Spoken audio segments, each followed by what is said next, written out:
It's January. Single digits. You're in the woods somewhere in Missouri, and you can't feel your feet anymore. Not numb. Gone. Like they've been replaced with blocks of wood that happen to be attached to your ankles. Behind you, maybe half a mile back, you can hear dogs. Not barking, baying. That deep, rhythmic sound that means they've got a scent and they're not losing it. That sound means they're not looking anymore. They found you. Above you, through the canopy, a helicopter circles. You can't see it, but you can feel the rotor wash bending the trees. Thermal imaging. They already know exactly where you are. They're just vectoring the ground units in. You have a gun in your waistband, $12,000 in a backpack, a bottle of water that froze solid 6 hours ago. You have maybe 10 minutes. And the thing that hits you, not the fear, not the cold, not the sound of the dogs getting closer. The thing that hits you is how ordinary the beginning was. A small bank, a hoodie, 3 cameras you didn't think about. That's where this started. Let's go back. Before we get into this, if you're new here, subscribe. We go places most channels won't. Hit the bell so you don't miss the next one. Now let's talk about what actually happens when the FBI decides you're worth hunting. Level 1. The poster. You're not on the most wanted list yet. You're on a flyer at the post office that nobody reads, sandwiched between a missing dog notice and a political yard sign someone donated to the wall. A small town bank. 3 cameras. Face clear as day. You wore a hoodie, but forgot about the angle from the teller station, the one mounted low, looking up, the angle that catches your jaw, your chin, the specific way you hold your shoulders when you're trying to look calm and failing. Amateur hour. But here's the thing about amateur hour. Most people never make it past it. The FBI opens a case because bank robbery is a federal crime. Full stop.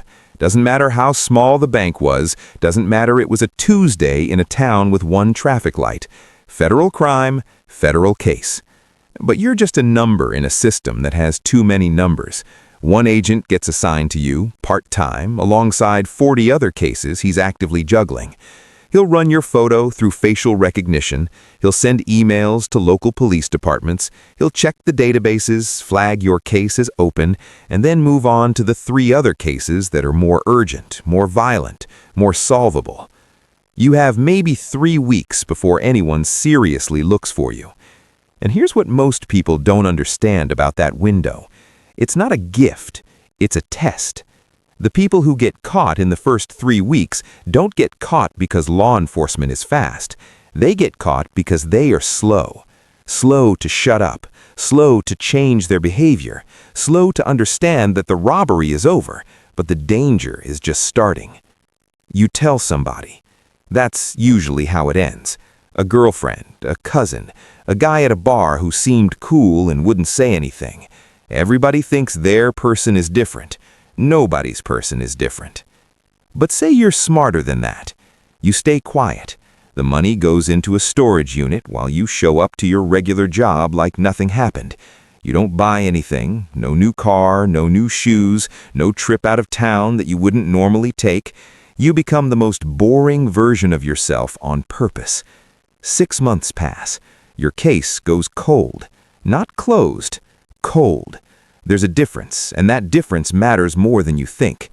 Cold means the agent has moved on. It does not mean the file has disappeared. It does not mean that if your name surfaces somewhere else, nobody connects it back to this. You're still wanted. You're just not actively wanted. Some people live in that gap for years. Some people live in it forever. But you don't stop. That's the variable that changes everything. Level 2. The pattern. 3 more banks.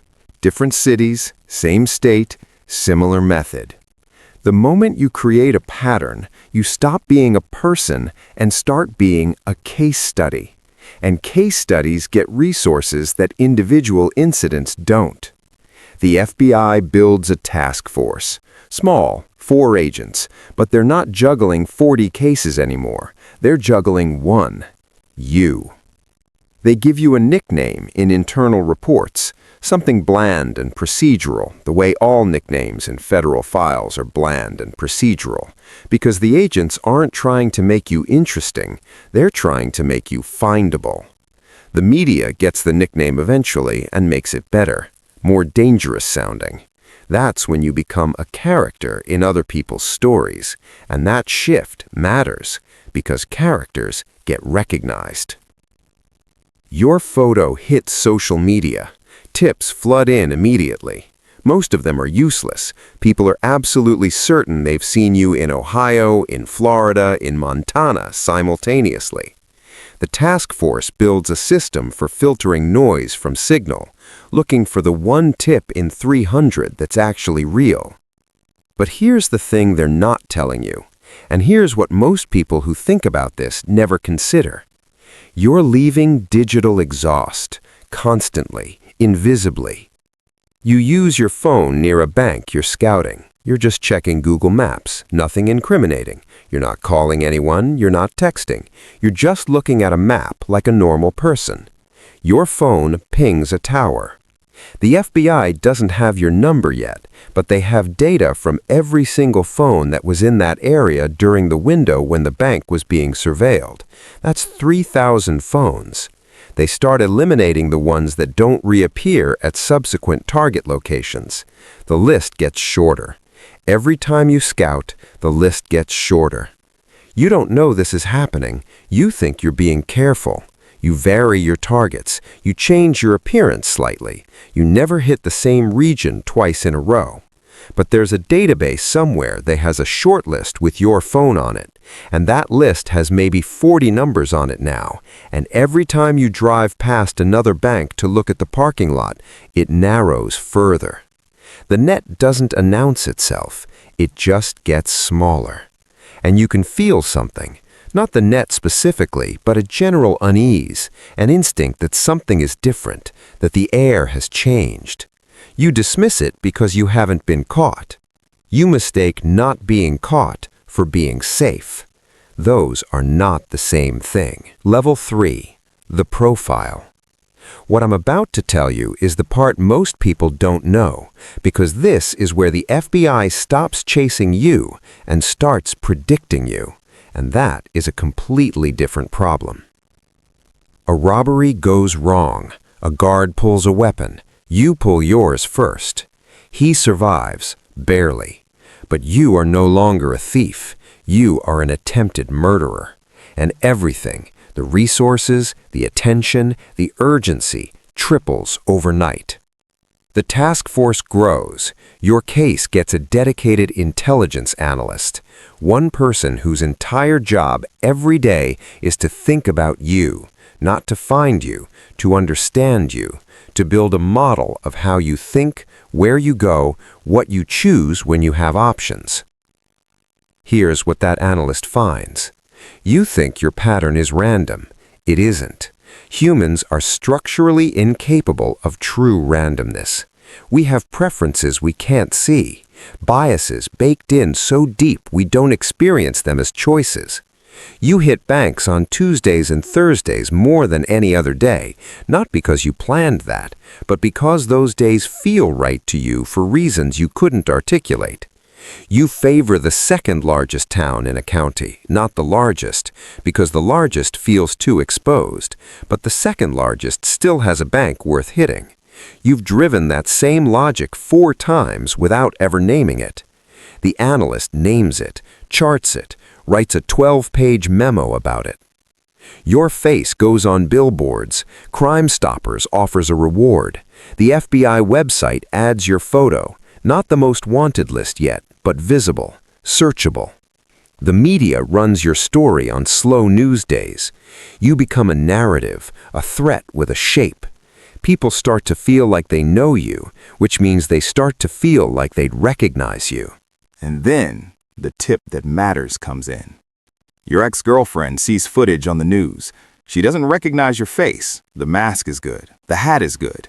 What she recognizes is your hands, the specific way you grip a weapon, the angle of your stance, something in the geometry of your body that she saw 1,000 times and never thought about until right now.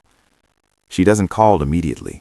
She sits with it for 2 days, hoping she's wrong, hoping it's a coincidence, hoping she doesn't have to make a decision that will change her life and yours forever. She calls. The FBI is at her door within hours. They are very polite, very calm. They thank her. They get what they need. They leave. And now they know your name. Level 4, the manhunt. When they know your name, the geometry of everything changes. They know where you grew up, where you went to school, the names of your parents, your siblings, every address you've ever lived at, every person you've been close to becomes a potential thread, and agents start pulling threads. Your parents get a visit. Your mother cries and says she genuinely doesn't know where you are, which is true, and which the agents already expected. They're not there because they think she knows. They're there to signal to the network around you that the search has reached this level, that anyone who helps you is now a person who helped a federal fugitive. Your brother says nothing and closes the door. That takes more courage than it sounds like. Your bank accounts are frozen. Your email is monitored. Every digital account you've ever had gets flagged. Your known associates get soft surveillance, not enough for them to notice, just enough for the FBI to know if you make contact. You're in Missouri or Arkansas, somewhere in the middle of the country where you've been moving through small towns that don't ask questions, cash motels, fake names that wouldn't survive a real background check but work fine for a desk clerk who doesn't care enough to look twice. You've grown a beard, lost weight, not on purpose. Stress has a metabolism, and you look different from your photos now. That's something. That buys you interactions. But you are running out of money, and running out of money means running out of options, and running out of options means doing the thing that got you here in the first place. The next target is a town of 800 people, 1 bank, 2 employees, no traffic light. The kind of place where everyone knows everyone, which makes you visible, yes, but it also makes a federal presence obvious. They'd stand out. You're betting on that. You scout it in an afternoon. The robbery takes 4 minutes. The teller is 60 years old and shaking so hard she can barely open the drawer, and you feel something watching her. Not guilt exactly, but a weight, a recognition that there's a person inside this moment, and she is going to carry what happened today for a long time. You push that down. You've gotten good at pushing things down. $12,000. You're back in your car before anyone calls the police, 3 counties away before the local sheriff gets a description. You think you got away clean. What you don't know is that the bank installed a new security system last month, facial recognition. It captured your eyes, your gait, the specific geometry of your movement through the doorway. The footage uploaded automatically to a federal database. The match comes back in 17 minutes. The task force knows where you are. Not exactly, but within a 100-mile radius, they mobilize everything. Helicopters, roadblocks, coordinated law enforcement across state lines.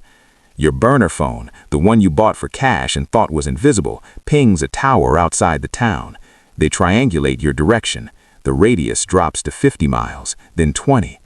You're driving the speed limit on a back road, thinking you bought yourself another month. The first roadblock appears on Highway 63. You see the lights a quarter mile ahead. You turn off before they see you. Your heart rate spikes. That was not random. That was specific. That was for you. You ditch the car in a grocery store parking lot and walk into the trees. It's January. Level 5, the woods.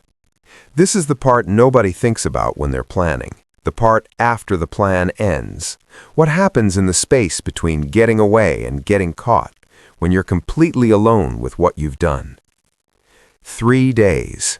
You survive 3 days in single-digit temperatures with a jacket meant for autumn, a handgun, $12,000 you can't spend, and granola bars rationed to half a bar per day because you don't know how long the woods will last. The water bottle freezes the first night. You melt snow in your hands and drink it. You know it's dropping your core temperature.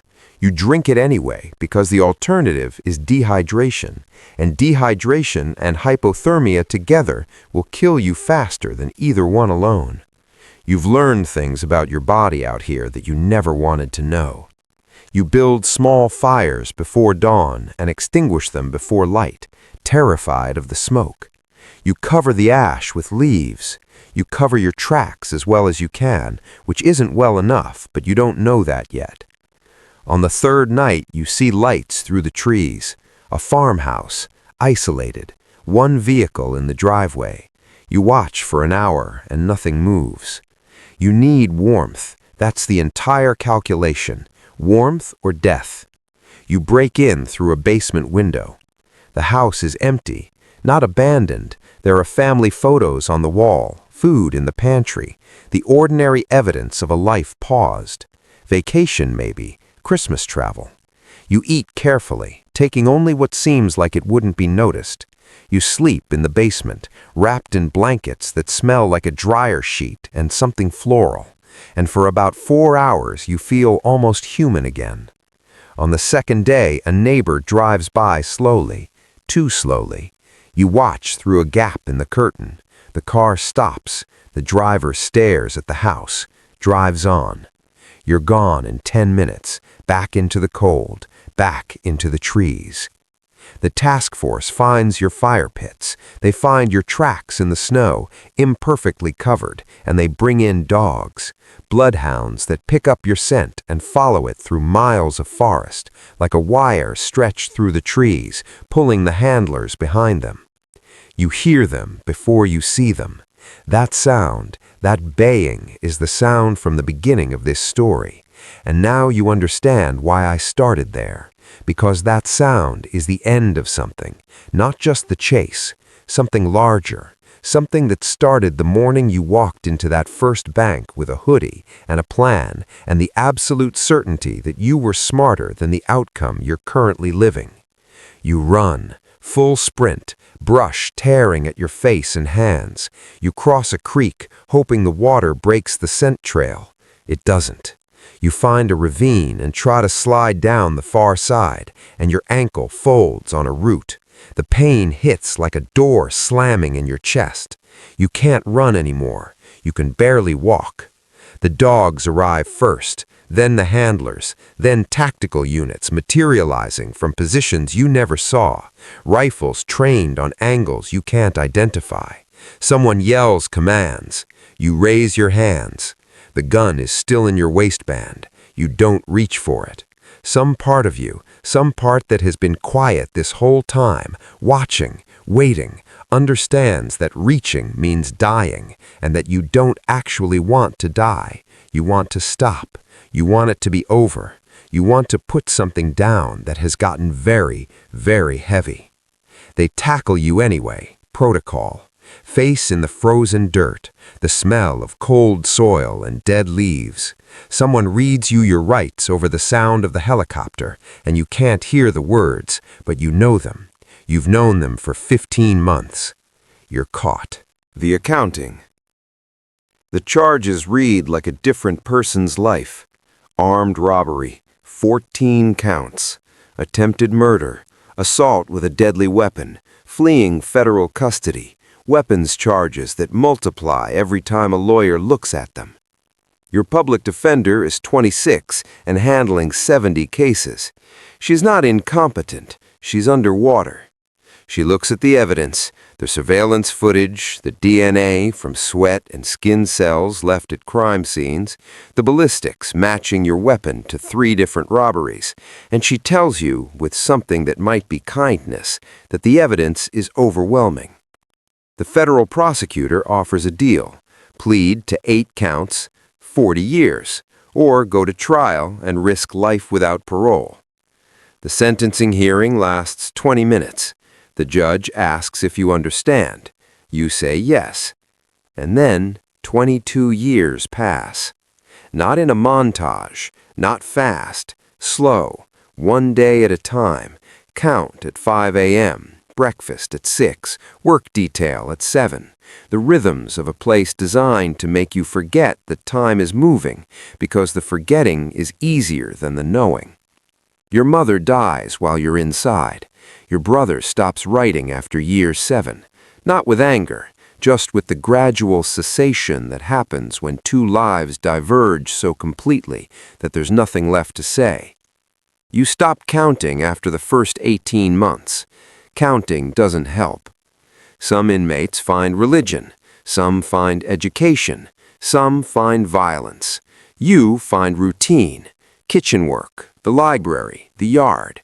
You keep your head down for so long that keeping your head down stops being a strategy and becomes a posture, becomes a personality, becomes the only version of yourself you remember how to be. When they release you, you're 53 years old, gray hair, bad knees, scars from a fight you didn't start but couldn't avoid, $600 from prison wages, which is everything you own in the world, a bus ticket to a halfway house in Kansas City, a parole officer who is professionally skeptical and personally exhausted. You walk out into a world that has moved without you. The phones are different. The way people move through space is different. The language is different. You are a relic, a person-shaped gap in a timeline that kept going while you were frozen in place. The FBI's most wanted list continues without you. New faces, new crimes, new people running the same calculation you ran. I'm smarter than the last person who got caught, and arriving at the same answer with the same certainty. They're not smarter. Nobody is smarter than a system that has infinite patience and nothing else to do. Here's the thing nobody tells you when you're standing in that first bank with a gun in your hand and an exit strategy that feels airtight. The FBI doesn't have to catch you today. They don't have to catch you this month. They can wait. They can build. They can let you make the small mistakes that accumulate into the one big mistake that closes the distance between you and a ravine in Missouri, with your face in the dirt and the sound of dogs behind you and the cold coming in from every direction. They have time. You're the one running out of it.